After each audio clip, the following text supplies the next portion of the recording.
Uma pesquisa feita na Universidade de Genebra, na Suíça, comprovou que o nosso estado emocional afeta a nossa maneira de lidar com o sofrimento alheio.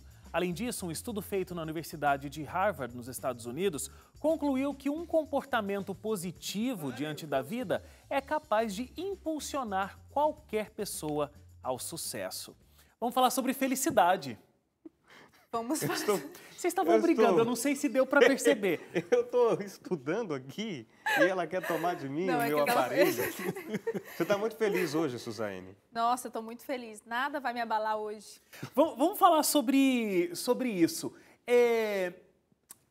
A gente até falou sobre essa pesquisa de Harvard, né? Sobre que depois virou livro, O Jeito Harvard de Ser Feliz. E a história da psicologia positiva. Né? Aquela história de que você não tem que ficar reclamando o tempo todo da vida, porque se você reclamar o tempo todo da vida, você não vai chegar a lugar nenhum. Mas quando você olha com positividade, inclusive para os problemas, você pode encontrar um aprendizado e pode encontrar uma maneira de ser feliz e de ter sucesso. Vocês concordam com isso? Isso aí é a mesma coisa que dizer aquele esquema de pensamento positivo. Pense positivo e tudo vai dar certo. Não, no livro ele coloca bastante essa diferença. Não é um livro de autoajuda. Não é um livro de... É uma pesquisa científica mesmo. Sabe aquela história da Poliana, que todo mundo fala, né? A Poliana, que é daquela literatura infanto-juvenil. Sim, tem um colega que leu esse livro, da Poliana. Tem? Tem. Um colega lá no jornalismo. É, o Murilo Leles, ele já leu Poliana. Quando era adolescente, né? Não, ele leu... Recentemente? Recentemente. Por quê? Não pode? Não, até pode, sei lá. É que a maioria das pessoas leem na adolescência. Né? Não, a história da Poliana é a seguinte, né? A Poliana... Nossa, arrancaram minha perna. Ai, que bom, tenho outra. Vamos continuar andando. Então acontece a maior tragédia do mundo, mas a Poliana não se permite ficar triste. Ela só se permite ficar feliz apesar de qualquer adversidade. Tenta ver o lado positivo. Né? Beleza, não é totalmente ruim, mas é que eu acho que aí a gente acaba se afogando numa positividade que é quase uma ilusão. Ilusória. É ilusória, e a gente acaba não estando ancorado no mundo real, né? Agora, o lance dessa pesquisa da Harvard, o cara pegou, é um departamento lá de estudo que se chama Psicologia Positiva, e aí ele disse, foi feita uma pesquisa durante anos no curso de psicologia, e aí assim, de cada 5 alunos de Harvard, 4 ou tiveram depressão ou estavam deprimidos. De cada 5, 4 passavam por isso. E aí existiram vários estudos ao longo de anos, dentro das diferentes áreas da psicologia na Harvard, por que acontecia isso com esses 4. E aí a psicologia positiva resolveu fazer diferente. Vamos tentar entender por que nesse ambiente que obviamente proporciona uma possibilidade muito grande de depressão, o que faz desse ser diferente? Quais são os passos que levam essa pessoa a não se contaminar e não a ter uma depressão? E aí são vários os passos, né? Mas, sei lá, eu queria ouvir vocês, assim, na vida de vocês, essa história de tentar buscar a positividade é uma coisa que é recorrente, é pauta na vida de vocês? Como é que vocês lidam com isso? A gente se esforça, né, para treinar o cérebro. Você se esforça, Suzane? A gente tem que tentar enxergar sempre o lado bom da vida, mas é igual você falou, é uma coisa que às vezes a gente tenta meio que enganar a gente mesmo, né, para de repente superar. O que eu achei interessante desse estudo, uma coisa incrível, inclusive porque esses alunos de Harvard são bastante pressionados, eles estudam numa das melhores universidades do mundo, tem uma pressão muito grande para se chegar ao sucesso. E a gente tem aquela questão, gente, quando eu tiver a minha casa própria, ai, como eu vou ser feliz. Quando eu terminar a minha faculdade, como eu vou ser feliz, porque aí eu vou ter uma profissão, vou fazer o que eu gosto. Então, assim, a gente sempre projeta para o futuro. Quando eu tiver, ou quando eu alcançar, quando eu ter, quando eu casar, eu vou ser feliz. Sempre acreditando que as coisas vão acontecer lá no na futuro. frente, né? E aí ele tem uma teoria muito engraçada, que ele compara o planeta Terra. Me ajuda aí para ver se... Porque eu tenho essas coisas de confundir as coisas, gente, um pouquinho. Não é o sucesso que é o sucesso que gravita em torno da felicidade, e não o contrário. A gente sempre acha que o sucesso aqui, aí porque eu tenho ele, a felicidade vai estar gravitando, né, ao redor dele. Não, eu sou feliz, e porque eu sou feliz, aí é o sucesso que gravita em torno da minha felicidade. Ele faz essa relação Ou seja, da história do planeta Terra com o Sol, né? acho que é a Lua, né, não? Enfim. Enfim. Deve ser o sol, porque... E daí ele diz o seguinte, que pessoas, então, que são felizes, que têm essa atitude positiva diante da vida, elas alcançam sucesso. Porque é justamente essa postura delas diante da vida é que faz com que elas alcancem o sucesso. Então, quem pensa o contrário, dificilmente vai chegar lá. Agora, até pegando... sucesso? Mas que sucesso? Sucesso é que o livro acaba focando para o ambiente corporativo. Então, aí é o sucesso profissional. Ele dá até alguns outros exemplos, assim, de sucesso na família. Então, você ter um bom ambiente familiar, Mas ele não cataloga o que é o que não é sucesso. É o que as pessoas consideram que você vai colocar como foco, como objetivo. Sim. Porque, sei lá, porque o fato de uma pessoa ser feliz e enfrentar as adversidades com positividade vai fazê-la, por exemplo, no ambiente corporativo crescer? Vou dar não é assim, sim, porque dentro ele do fala ambiente justamente ele fala isso, que sim. Que essas pessoas, elas são mais, elas têm muito mais chance de serem promovidas, elas são mais criativas e mais produtivas. Aí tem uma... É porque automaticamente, se você tem uma atitude positiva, está muito intrinsecamente ligado à motivação. Porque se você tem uma atitude pessimista, você acaba se desmotivando. E aí precisa de alguém que motive. E geralmente essas pessoas, elas são automotivadas. São automotivadas. Agora, respondendo aí essa história da diferença da Poliana e tudo mais, e essa história da Terra gravitando do Sol e o sucesso e a felicidade, ele dá um exemplo que ficou muito marcado para mim, porque eu vivo muito isso no meu ambiente profissional. Conte-nos. Eu sou uma pessoa que tenho muitas reuniões na minha vida. E aí, a gente sabe que reunião, às vezes, ela é extremamente produtiva e, às vezes, não. Exaustiva. Né? Tem muita coisa que podia ser resolvida, sei lá, num e-mail ou em 10 minutos e a reunião, às vezes, se estende e você está perdendo tempo. Porque alguém está apresentando alguma coisa, a pessoa não está apresentando com o maior didatismo que ela poderia e coisas do tipo. Vocês também já viveram isso na vida de vocês. E aí, ele diz o seguinte, você... sendo membro dessa equipe e fazendo parte dessa reunião, você pode estar lá reclamando. Pelo amor de Deus, o que eu estou fazendo aqui? Estou perdendo o meu tempo. Chata, tinha tanta coisa para estar fazendo na minha vida e estou aqui. Aí ele falou, o que uma pessoa com uma atitude positiva faz? Você pode sair dessa reunião? Você pode ir embora e não continuar lá? Se você pode, beleza, vai fazer outra coisa. Mas se você não pode, que muitas vezes é o caso, para de reclamar e tenta focar em outras coisas. Por exemplo... Desviando a atenção da reunião chata. Não, olha o que ele diz. Começa a fazer uma anotação, colocando pontos que a pessoa que está fazendo uma apresentação ali está cometendo como crimes e porque ela está deixando a reunião chata daquele jeito.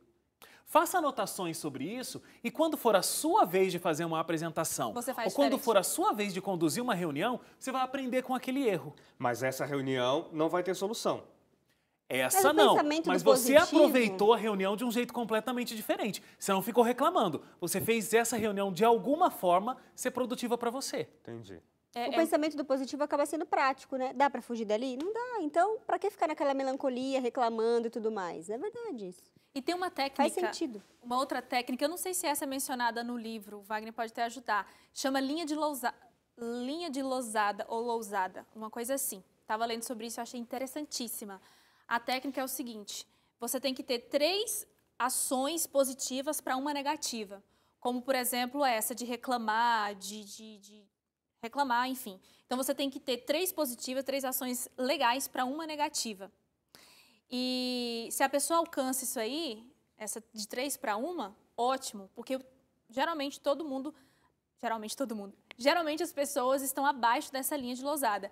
E o ideal é que a pessoa tenha 6 atitudes positivas para uma negativa. E isso muda mesmo a maneira da gente lidar com a situação, com o ambiente corporativo, dentro de casa, não ser essa pessoa rixosa, né? A Bíblia, rixosa, a Bíblia já fala isso, né, gente? É aquela picuinha. Nunca ouvi essa. Mas uma coisa que ele diz no livro, né, como resultado da pesquisa, é que assim, ser reclamão, ser extremamente crítico, consome energia. Então você consome a sua energia e você vai consumindo a energia de quem está em volta de você, porque vai crescendo. A pesquisa também fala dessa questão da influência, vai crescendo aquela influência e os reclamões vão virando aquele time unido e reclamão e chato pra caramba e não sei o que e tal. E você vai arrastando e acabando com a motivação de toda uma equipe. Se ao invés de, né, aí o autor coloca, é o livro O Jeito Harvard de Ser Feliz, que eu estou dizendo.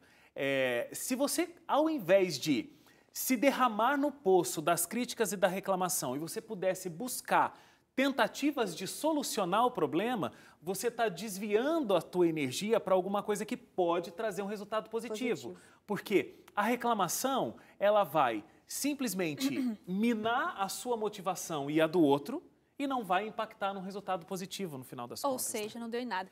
E o que é interessante também, eu sei que são pesquisas diferentes, a que você falou primeiro, quando você abriu esse bloco, né? Que o nosso estado emocional, ele influencia na hora de ajudar outras pessoas, né? Influencia na nossa empatia. Como é importante a gente estar bem resolvido com as nossas emoções, que além da gente cada um se ajudar a si mesmo, pode ajudar outras pessoas. E essa pesquisa que foi feita em Genebra mostrou o seguinte, que as pessoas, elas são mais sensíveis à dor do outro quando elas têm experiências positivas. Como é que eles fizeram esses testes? Deixaram essas pessoas expostas a vídeos, num primeiro momento a vídeos alegres, com coisas positivas, mensagens positivas, e depois um outro grupo deixou essas pessoas expostas a vídeos negativos, né? De pessoas sofrendo, enfim, vídeos Dor, sofrimento. ruins. Quando a gente sente dor, no nosso cérebro são ativadas algumas partes. E essas mesmas partes são ativadas quando eu tenho empatia, quando eu vejo o sofrimento do outro. A dor do outro. E quando essas pessoas que ficaram expostas a esses vídeos ruins, negativos, essas partes, elas tiveram pouca estimulação. Elas na hora de fazer o teste ali, elas... Menos luzinhas se acenderam. Exatamente, menos luzinhas se acenderam. Então, assim, você vê que como é importante isso no processo de viver aqui nessa terra, porque a gente não vive sozinho, né? Querendo ou não, ninguém é uma ilha. Então, a nossa solidariedade conta muito. E o jeito Harvard de ser feliz já diz o seguinte, que essa solidariedade, quando você emprega ela também ajuda na sua atitude positiva diante da vida. Então, é um ciclo. É um ciclo. Fala, eu queria só comentar uma experiência pessoal que eu vivi recentemente. Fui gravar uma reportagem e a gente vai falar sobre transplante de órgãos. E uma das pessoas com quem eu falei foi uma família que doou os órgãos do filho que faleceu jovem, com 23 anos. E eu ouvindo aquela história, o relato da família, como é que foi difícil e tudo mais. Depois que eu me tornei mãe e hoje eu tenho uma filha, eu penso, gente, eu consigo me colocar um pouco melhor no lugar daquela mulher. A Suzane até me perguntou aqui no intervalo, você doaria os órgãos? Eu falei, olha, eu doaria os meus, eu já avisei minha família que se acontecer alguma coisa pode doar os meus. Agora, não sei, acho que só se eu passar por essa questão que eu vou saber. Mas é engraçado como a gente se coloca no lugar do outro e se dói pelo outro, né? Eu saí daquela entrevista, assim, perturbada, cheguei em casa, era domingo ainda, tinha o resto do domingo para passar com a família, fiquei meio jururu, assim, sabe, pensando, orando por aquela família. Fiquei, assim, condoída daquela situação. E conversando com o cinegrafista que foi comigo, ele falou, olha, sabe que eu fiquei do mesmo jeito? Até minha família perguntou se tinha acontecido alguma coisa, porque eu estava para baixo. Então, como a gente é influenciado, né? Mas eu acho que nessa história da gente...